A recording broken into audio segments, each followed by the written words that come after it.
Good morning, all you beautiful beings.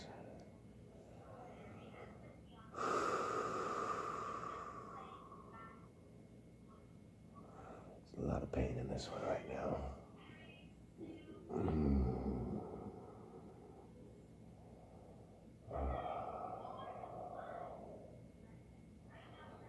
But it'll come through, it always does.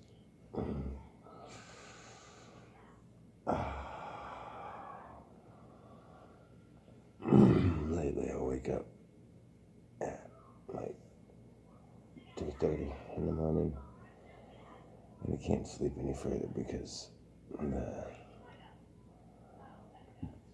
leg is just throbbing with pain, and it's like electric feeling at the same time.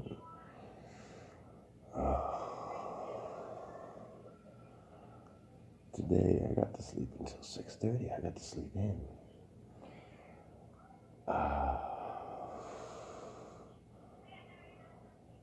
But this joint issue going on is just it's not very nice. It's not very nice at all. I wonder how many other people go through all these kinds of pains too. I know quite a few personally that do. Oh, and it's kind of crazy to me.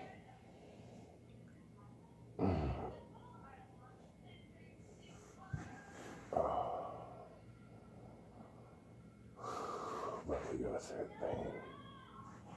We go through the pain. Day in and day out.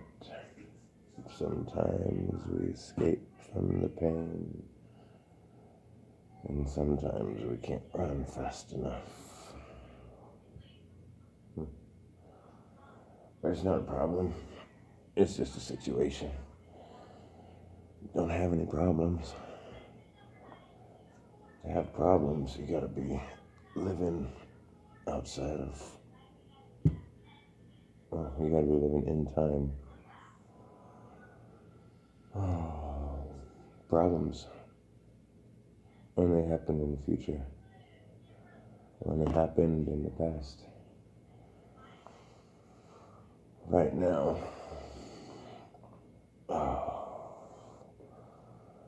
there's just a situation that we have. And we go through it. It's like climbing a mountain. And if we're here and we're looking up and we're seeing how much mountain there is to climb, well then it's giant, isn't it? But if we're just looking at each rock in front of us as we climb, at each step on the staircase, and we treat each step on the staircase or each step up the mountain as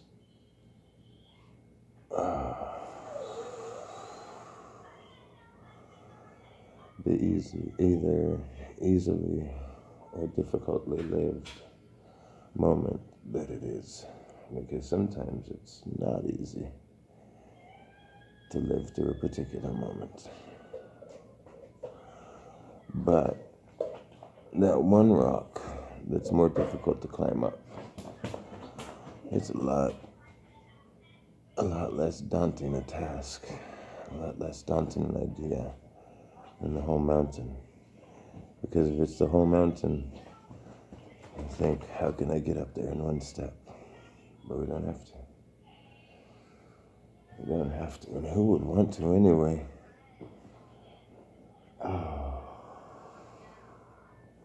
Because at every point going up the mountain,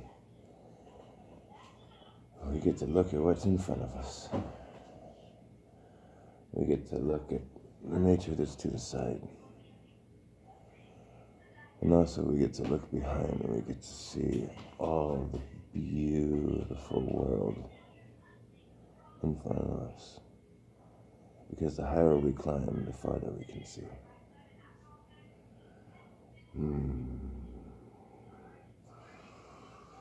That's why the rabbis have said, always go up in holiness.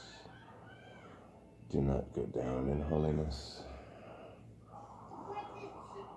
And in the non-religious sense, or in maybe an extra-religious sense, you could say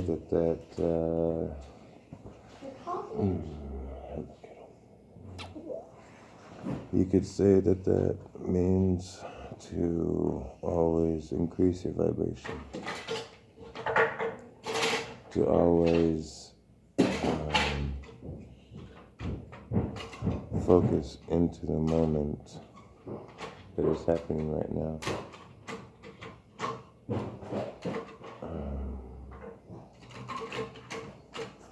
Because there are no problems in the moment. There are only situations to be dealt with. Hey, Hendrix, make sure you don't make a mess with those, okay?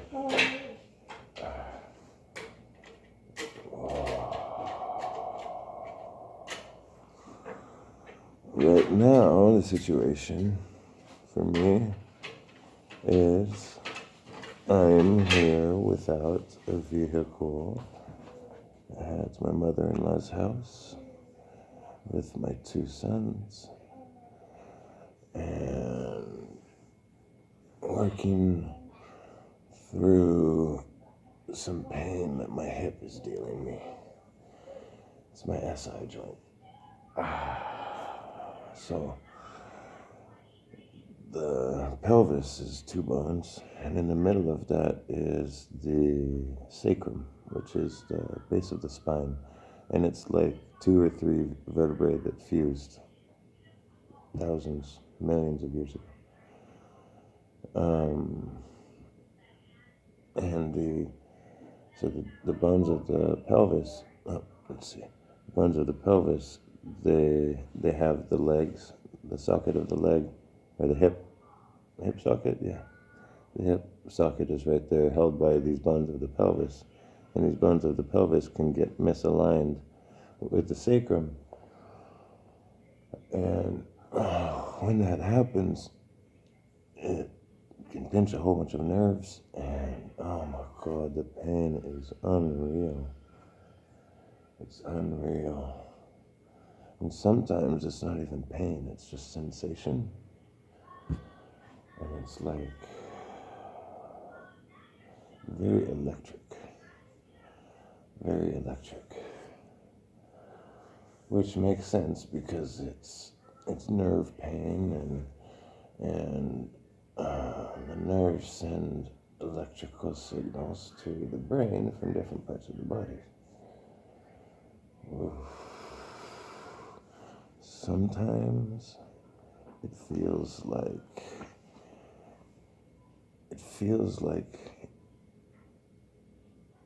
I think it would feel to be a water pipe and have cold water rushing through you. It feels like that cold rush down the leg, and it starts up at the top and it goes straight down the nerve, and this nerve is like a trunk of a tree that goes down and has all these other nerves coming off of it, and it shoots down this nerve, and it's like and it's this cool, radiating, pulsating feeling. I'm actually feeling a little bit of that right now. It's nice. It's like sweet relief.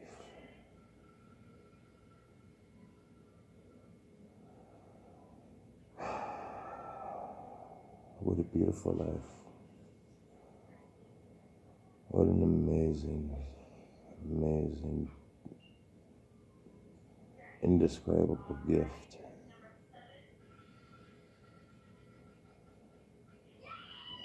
To just be able to see the sights and hear the sounds and taste the tastes and smell the smells and feel the feels.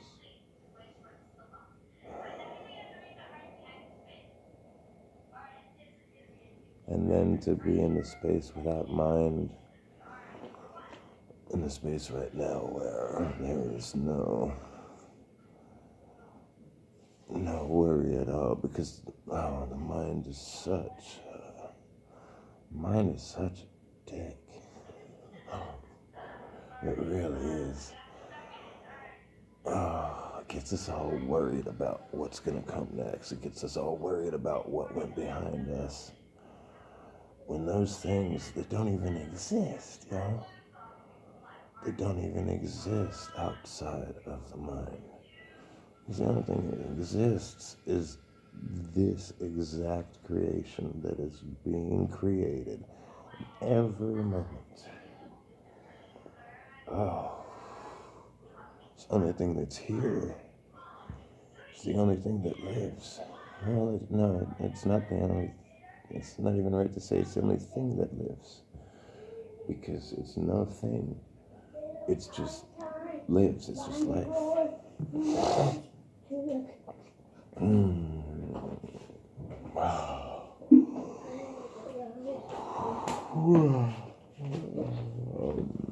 Daddy, Yes. are you making a video? I am making a video. Bless you. In the chiropractor. I don't know if we're going. Bless you.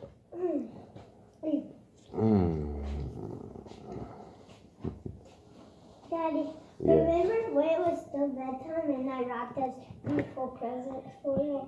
Yes, that was very, very nice.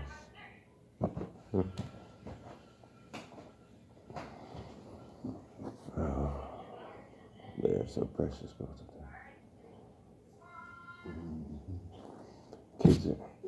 Kids are amazing.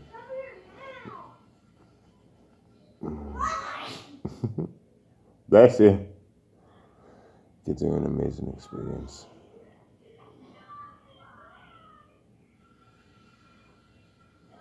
It's one of those things that maybe isn't geared toward everybody, but that can only be to the person.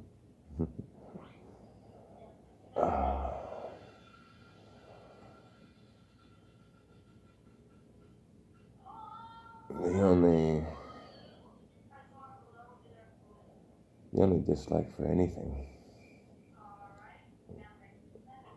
can't be without the person attached to it.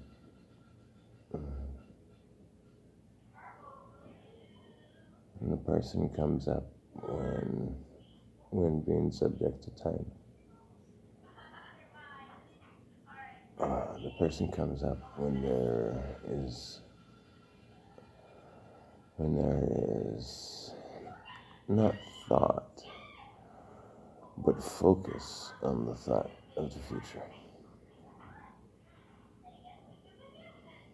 And focusing on the thought of the future or the thought of the past. It pulls up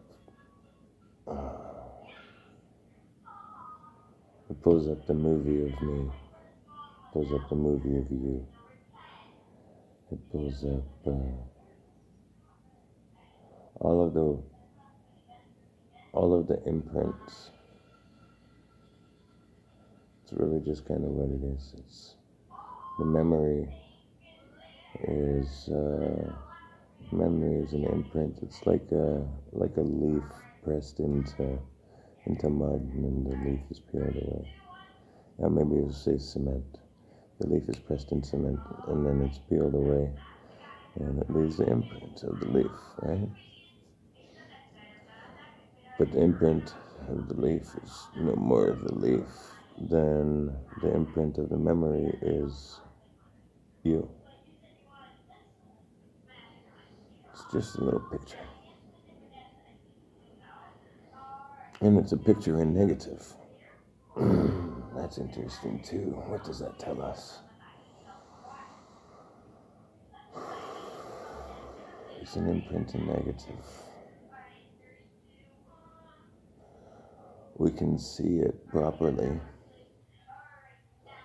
if we are geared in such a way that we can take the data from the negative and translate it to positive. Then we can see the leaf for what the leaf is, instead of seeing the leaf for what the imprint is. In the same way with our thoughts. Our thoughts from the past, they're an imprint. And they're an imprint in negative. They're in negative for the same reason as the leaf is in negative, because the life that was there is gone. Well, with memories, that's because the life only exists in the present. And it gets peeled from the present. The present is like, falls off to the back like a snake with its skin.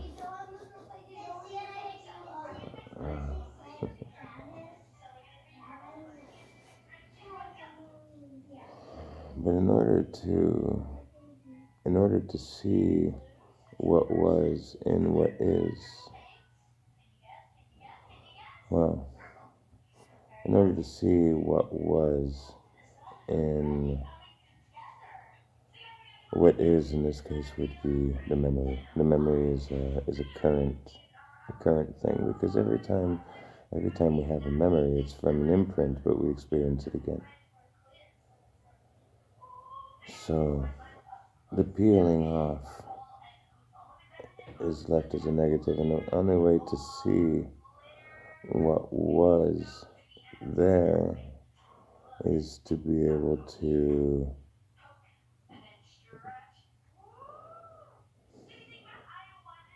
like taking the vision around the corner and swapping it down another tube so that it can how to say this?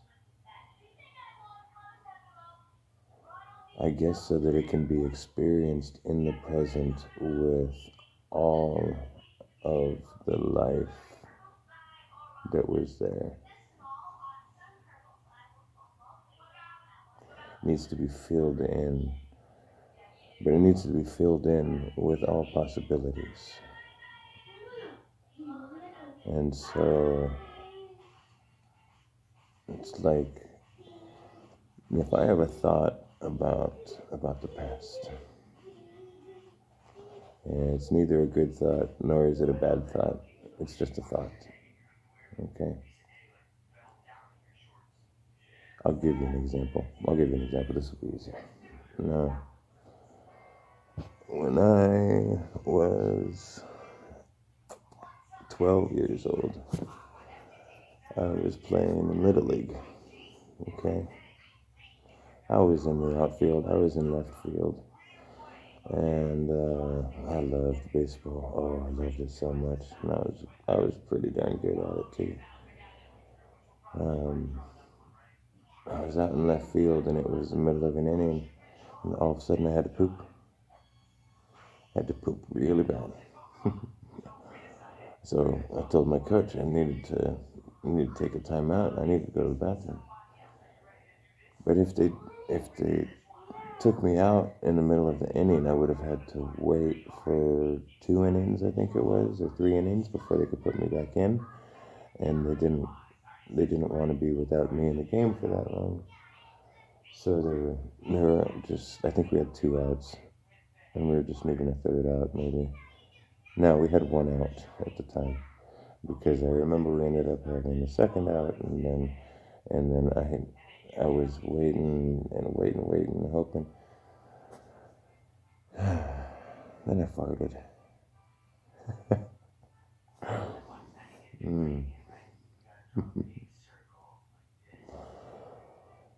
So, thus embarrassed by the newfound friend called Stain on my pants. I don't know why the friend's called Stain. It just kind of made it a little bit funnier.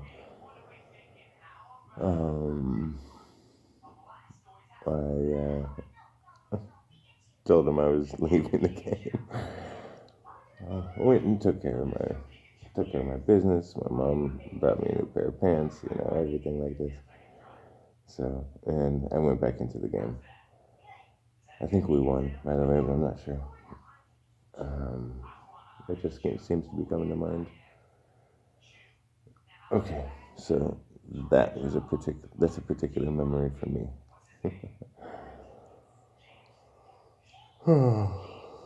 Now, at that time, I was so absolutely embarrassed. In fact, one of at my first wedding, my best man, who has been my friend since we were 9 years old, he told that story about me as part of his speech. Oh my God. I think at that point I may have gotten beyond embarrassment about it. But not too long after it happened, maybe like a year, maybe a few months or something. No, it was less than a year, I guess. A few months after. The school band, we were on a trip to elementary schools. We would go and play music for them. And we were in the bus, and my friend Erwin, who was on the baseball team with me, was the Royals. Go Royals! ELCT. That was our like war cry. ELCT. Eat lightning, crap thunder. You want to catch a rooster, you got to be able to eat lightning and crap thunder, Rocky. Good old Mickey. If you don't know what that's from, check out Rocky. Just do it. So we're on this bus, and Erwin decides that it would be hilarious to share with everybody what happened in that fateful game. And I was so embarrassed. And that memory was one of those things that like plagued me. Super embarrassing. And I'm sure everybody has a lot of different embarrassing stories that they could share.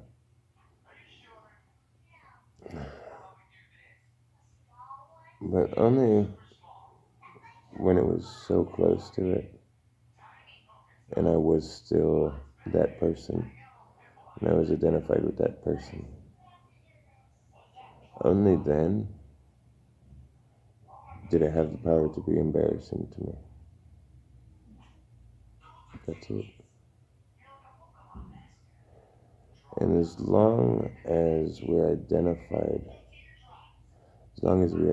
ourselves with any particular memory, we identify our current self. That's what it is. As long as we identify our current self with a particular memory, that memory will always control us. And we will remember it as if we are reliving it again and again and again.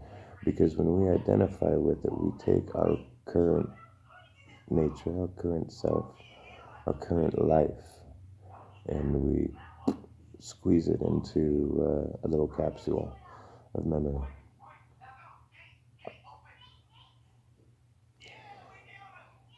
So I'm not even quite sure where all this is going, by the way.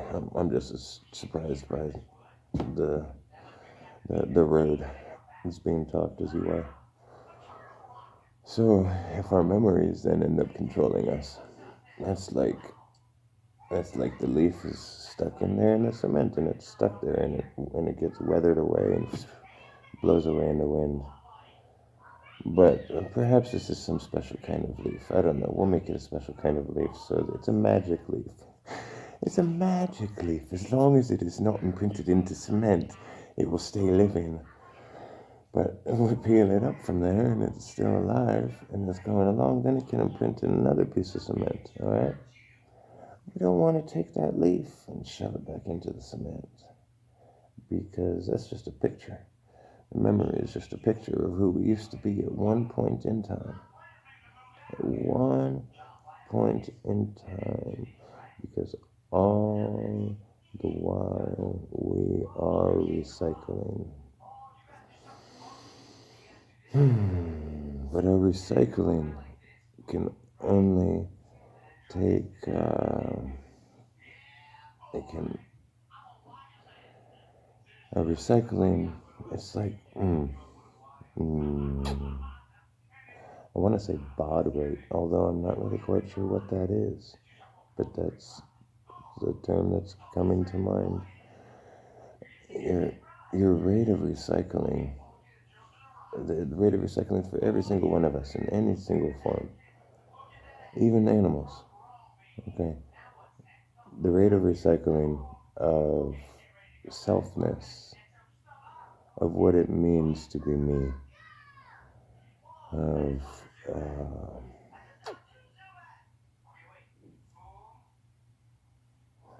of the moment of focus.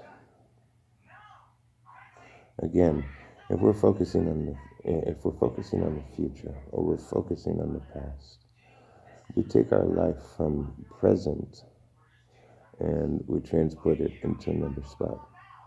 We're stretching our life out like that. You can see my fingers down here. We're taking our single point of life and we go, boom.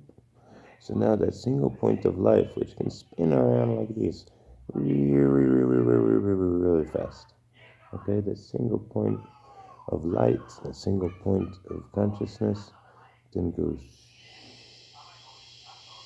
like this. And it stretches out to however far it is back that we have identified ourselves. It stretches out to however far back we have said, this is me. And we have the choice to shrink that puppy back up again. And that's how we raise our vibration. That's how we punch through the wall. That's how every wave of life coming up and down like this, I guess it's side to side to you. Every wave coming up and down like this, it's how we punch straight through them. And the beauty of that is that all this stuff that pops up in the way in life, all this stuff that used to get to you, it has no power anymore. It has no power. And if you're sad, or you're angry, or you're feeling pain,